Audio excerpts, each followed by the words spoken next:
ದೇಶಕ್ಕಾಗಿ ನಾನೇನ್ ಮಾಡಬಲ್ಲೆ ಇರ್ತಕ್ಕಂತಹ ಒಂದು ಕಿಂಚಿತ್ತು ಮನೋಭಾವನೆ ಪ್ರತಿಯೊಬ್ಬ ವಿದ್ಯಾರ್ಥಿಯಲ್ಲಿ ಬರಬೇಕು. ಹಾಗೆಯೇ ಕಾಶ್ಮೀರದ ಕಣಿವೆಯಲ್ಲಿ ಹಾಗೆ ಗಿಡಿ ಸಿಡಿದರೆ ಎಮಗೆ ಭಯವೇ ನಮ್ಮ ಬಲವು ನೂರ್ಮಡಿ ಇರ್ತಕ್ಕಂತಹ ಜಗತ್ತಿನ ಮುಂದುವರಿದ ರಾಷ್ಟ್ರಗಳಿಗೆ ತೋರಿಸ್ತಕ್ಕಂತಹ ಕೆಲಸವನ್ನ ನಮ್ಮ ರಕ್ಷಣಾ ಪಡೆಗಳು ಮಾಡುತ್ತೆ.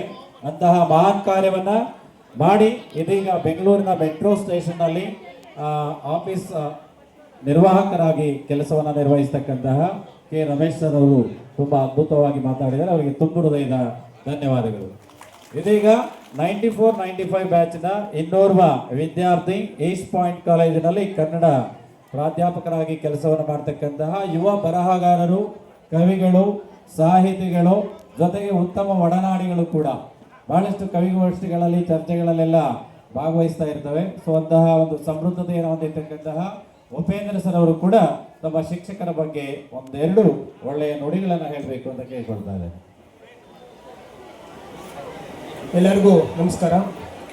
ಮೊದಲು ಶ್ರೀ ಡಾಕ್ಟರ್ ಶಿವಕುಮಾರ ಸ್ವಾಮೀಜಿಯವರ ಆಶೀರ್ವಾದವನ್ನು ಬೇಡುತ್ತಾ ನನ್ನ ಮಾತುಗಳನ್ನ ಪ್ರಾರಂಭಿಸ್ತೀನಿ.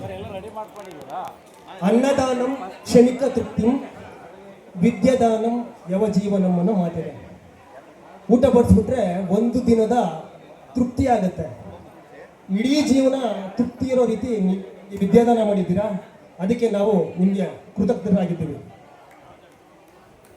ಗುರು ಮತ್ತು ಶಿಷ್ಯರ ಸಂಬಂಧ 1994-95ರ ಬ್ಯಾಚ್ ವಿದ್ಯಾರ್ಥಿಗಳು ಮತ್ತು ಗುರುಗಳ ಸಂಬಂಧ ಹೇಗಿದೆ ಅಂದರೆ, ತಾಯಿ ಕೋತಿ ಮರಿಕೋತಿನ ಹೇಗೆ ಮರಿಕೋತಿ ಕಚ್ಕೊಳ್ಳುತ್ತೋ ಹಾಗೆ ನಾವು ನಿಮ್ಮನ್ನು ಕಚ್ಕೊಂಡಿದ್ದೀವಿ.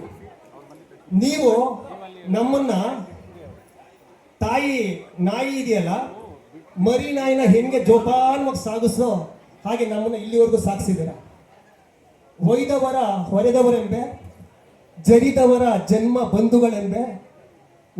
ನೀವೇನೇ ಮಾಡಿದ್ರು ನಮ್ಮ ಏಳಿಗೆಗೋಸ್ಕರ ಅಂತ ನಾನು ಸದಾ ಸ್ಮರಿಸ್ತೀನಿ.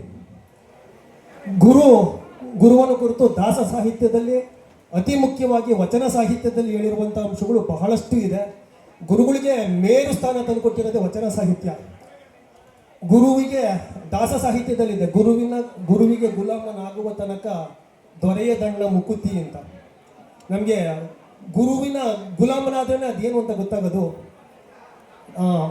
ತನುವನ್ನು ಕೊಟ್ಟು ಗುರುವಿಗೆ ಹೊಲಿಸ್ಕೋಬೇಕಂತೆ, ಮನನ ಕೊಟ್ಟು ಗುರುನ ಹೊಲಿಸ್ಕೋಬೇಕಂತೆ ಅಂತ ವಚನ ಸಾಹಿತ್ಯದಲ್ಲಿ ಹೇಳಿದ್ದಾರೆ. ಗುರುವಿಂದ ಇಹವು, ಗುರುವಿನಿಂದ ಪರವು, ಗುರುವಿನಿಂದ ಸಕಲ ಸಂಪದವು, ಗುರುವೇ ದೈವ ಕಾಣ ಮಹಾಲಿಂಗ ಗುರು ಶಿವಸಿದ್ದೇಶ್ವರ ಪ್ರಭುವೇ ನಮ್ಮ ಮಾತಿದೆ. ಗುರುಗಳ ಬಗ್ಗೆ ಎಷ್ಟು ಮಾತಾಡ್ತಲೇ ಹೋಗ್ಬೋದು. ರೈತ ಭೂಮಿಗೆ ಬಿತ್ತಿದಂಥ ಬೀಜ 1 ವರ್ಷ, 10 ವರ್ಷ, 15 ವರ್ಷದ ಫಲ ಕೊಡ್ಬೋದು. ನಮಗೆ ಅಕ್ಷರ ಬಿತ್ತಿದ್ರಲ್ಲ, ನನ್ನ ಮತ್ತು ನಮ್ಮ ಕೊನೆ ವಸೂಲಿರೋವರೆಗೂ ಅವರು ಮಾಡಿರುವಂತಹ ವಿದ್ಯಾದಾನ ಸದಾ ನಮ್ಮ ಹೃದಯವಾಗಿರುತ್ತೆ ಅಂತ ತಿಳಿಸೋದಕ್ಕೆ ಹೆಮ್ಮೆ ಅನಿಸುತ್ತೆ. ಗುರುಗಳ ಬಗ್ಗೆ ಎಷ್ಟು ಮಾತಾಡೋದು. ವರ್ಣ ಮಾತ್ರ ಕಲಿಸಿದಾತಂ ಗುರು ಅಂತ ಕರೀತಾರೆ. ಒಂದು ಅಕ್ಷರ ಕಲಿಸ್ಬಿಟ್ರೆ ಸಾಕು ಅವರು ಗುರು ಸಮಾನ ಅನ್ನೋ ಮಾತಿದೆ. ಗುರುನು ಈ ಜಗತ್ತು ಒಬ್ಬ ಮನುಷ್ಯನಲ್ಲಿ ಬೆಳಿಗ್ಗೆ ಗುರುಗಳು ಮಾತಾಡಬೇಕಾದ್ರೆ ಮಾತಾಡಿದ್ರು. ಯಾರು ಗುರುಗಳು ಬಗ್ಗೆ ಭಕ್ತರಾಗಿರ್ತಾರೆ, ದೈವ ಭಕ್ತರಾಗಿರ್ತಾರೆ, ಅವರಲ್ಲಿ ಒಳ್ಳೆಯ ವ್ಯಕ್ತಿತ್ವ ಮೈಗೂಡಿರುತ್ತೆ ಅಂತ ಇರುತ್ತೆ. ನಮ್ಮ ಮೇಲೆ ಏನಾನ ಸದ್ಗುಣ ಇದ್ದರೆ ಅದು ಗುರುಗಳು ಕೊಟ್ಟಂಥ ಕಾಣಿಕೆ.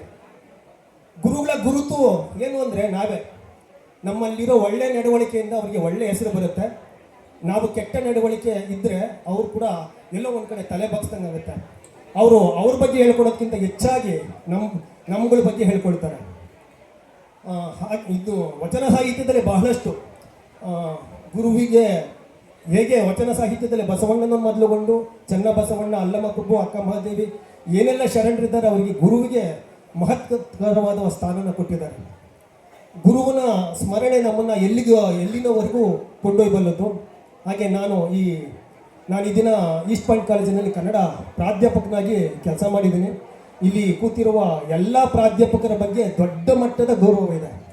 ಅತಿ ಮುಖ್ಯವಾಗಿ ನಾನು BSR ಬಗ್ಗೆ ಮಾತಾಡಬೇಕು. ಯಾಕೆಂದರೆ ನಾನಿವತ್ತು ಕನ್ನಡ ಪ್ರಾಧ್ಯಾಪಕನಾಗಿರೋದಕ್ಕೆ ಮೂಲ ಕಾರಣವೇ ಅವರು ವ್ಯಾಕರಣ ಬಹುಶಃ ನನಗೆ ಬೇರೊಬ್ಬರ ಕೈಯಾಗಿ ಯಾರ ಕೈಯಲ್ಲೂ ಆ ಥರ ವ್ಯಾಕರಣನ ಮಾಡೋದಕ್ಕೆ ಬಹುಶಃ ಸಾಧ್ಯ ಇಲ್ಲ ಅನ್ಸುತ್ತೆ.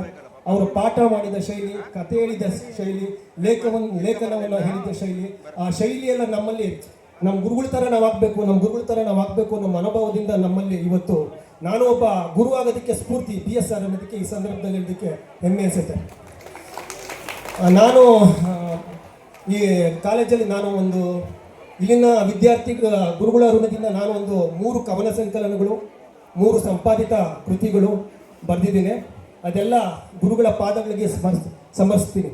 ಈ ಸಂದರ್ಭದಲ್ಲಿ ಒಂದು ಸಣ್ಣ ಕವನ ಒಂದು ಗುರುಗಳು ಹೇಳಿದ್ರು ಪರವಾಗಿಲ್ಲ, ಅಪಾಸೆ ಏನಾಗಲ್ಲ ಅಂತ ಅನ್ನೋ ಕಾರಣಕ್ಕೆ ಹೇಳಿದ್ರು, ಅದಕ್ಕೋಸ್ಕರ ಹೇಳ್ತಿದ್ದೀನಿ. ನಾನು ಬರೆದಂಥ ಕವಿತೆ ಇದ್ಯಾರು ನಂದು ಅಂತ ಹೇಳೋದಕ್ಕಾಗಲ್ಲ, ಅದಕ್ಕೋಸ್ಕರ ಹೇಳ್ತೀನಿ.